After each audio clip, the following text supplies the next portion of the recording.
The line jumper who missed her deadline. Sometimes, the universe delivers justice in the most beautiful, karmic ways. You don't have to lift a finger, say a word, or even subtly manipulate a situation. You just have to watch. And a few days ago, I got to witness such a perfect moment unfold at a packed tax office. The place was chaos. 5 different sections, each handling a specific tax, and by 2 p.m., the waiting line snaked all the way outside into the blistering summer heat.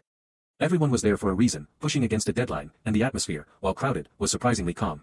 Then, she arrived. An elderly lady, radiating an aura of self-importance and barely contained fury. She immediately started complaining, loudly proclaiming she'd been there since morning. We all had deadlines, but she seemed to believe hers trumped everyone else's. Without a word, she started to skip the line, pushing past people. Out of respect for her age, no one said anything. But she didn't take that as a courtesy, she took it as permission. She continued her aggressive ascent through the queue, hurling insults about the inefficiency of the office, the rudeness of the crowd. Then, she bumped into me, hard. Without an apology, she positioned herself directly in front of me, declaring she was simply behind the person in front of me. I was too tired, too drained from the heat and the weight, to engage. So, I kept my mouth shut.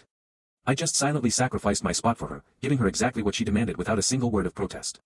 For the next 30 minutes, she nagged and complained nonstop.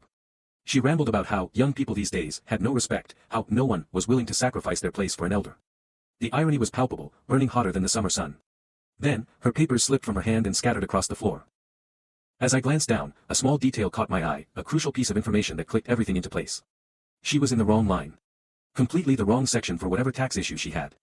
My first instinct was to tell her, to point out her mistake and save her from further wasted time. But before I could, she deliberately stepped on my foot and pushed me again, accusing me of invading her personal space. That was it. Any flicker of empathy I had evaporated. I closed my mouth. I stayed silent. We continued to wait. The minutes stretched into nearly 2 hours. The line crawled. And finally, triumphantly, her turn arrived. She approached the counter, a smug look on her face, ready to thrust her papers forward. But the employee just shook their head. "Ma'am," they explained, "you're in the wrong office. You need to go to Section X." Her face went slack, then contorted in disbelief. By that time, the office she needed was already closed for the day. She erupted. Her voice, already shrill, became a piercing shriek. She began yelling at the bewildered employees, accusing them of incompetence, of not doing their jobs properly, of ruining her day. The entire packed office watched in stunned silence as her rage spiraled. Eventually, security guards had to step in and escort her, still yelling, out of the building. In the end, she wasted her entire day, enduring hours in the summer heat, all because of her own entitlement and rude behavior. And as a final, delicious cherry on top of her self-inflicted misery, she ended up getting a penalty for missing her deadline.